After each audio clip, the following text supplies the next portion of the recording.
যদি একজন পুরুষ মানুষ কোনো নারীকে সত্যিই ভালোবাসে, তাহলে তার কাছে আপনাকে সময় চেয়ে নিতে হবে না।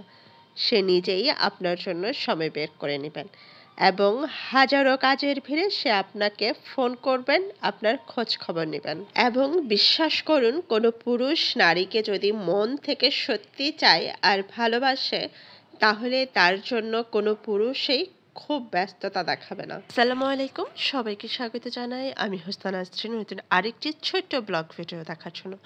আশা করছি সবাই আল্লাহর রহমতে খুব ভালো আছেন।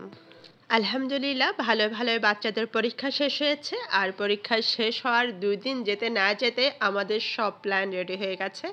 আমরা কোথায় যাব, কোথায় বেড়াবো।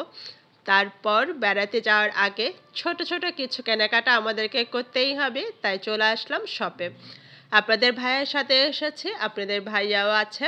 তো এই সুযোগ তো হাতছাড়া করা যাবে না। ফারদিনের জন্য কিছু নতুন ড্রেসের প্রয়োজন, কারণ ও বাসায় বাহিরে সব জায়গায় নতুন ড্রেস পরতে খুবই পছন্দ করে। তো চলে এসেছি আমার শপে, মানে আমাদের শপে।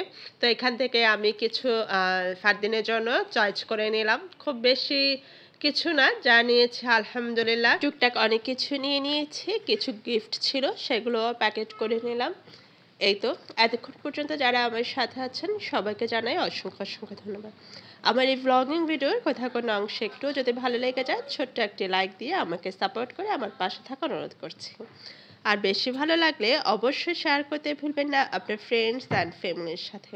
প্রচুর ঠান্ডা পড়ছে, অনেক বেশি ঠান্ডাও লেগে গেছে। আপনাদের ভাইয়া কফির অফার করেছিল, কফি নিলাম। আর বাহিরে কোথাও যাইনি, আমাদের ছোটোখাটো যে কেনাকাটাগুলো ছিল সেগুলো করে আমরা কফি খেয়ে বাসা ব্যাক করেছি। যেহেতু ফারিয়াকেও বাসায় রেখে এসেছি আমার শাশুড়ি মায়ের কাছে, ওকে ছাড়া কোথাও খেতে বসা আসলেই ভালো লাগে না। আমরা সবসময় বের হলে আমরা একসাথেই সবাই বের হই। আপনাদের ভাইয়া চলে যাবে, তাই আজকে বের হতেই হলো।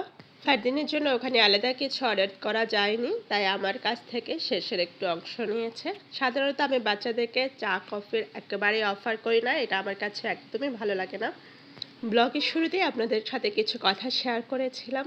এই কথাগুলো আমার নিজের একান্ত ব্যক্তিগত মতামত।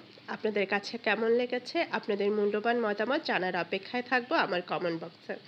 আজকে তাহলে এই পর্যন্ত, সবাই ভালো থাকবেন। আল্লাহ হাফেজ, আসসালামু আলাইকুম।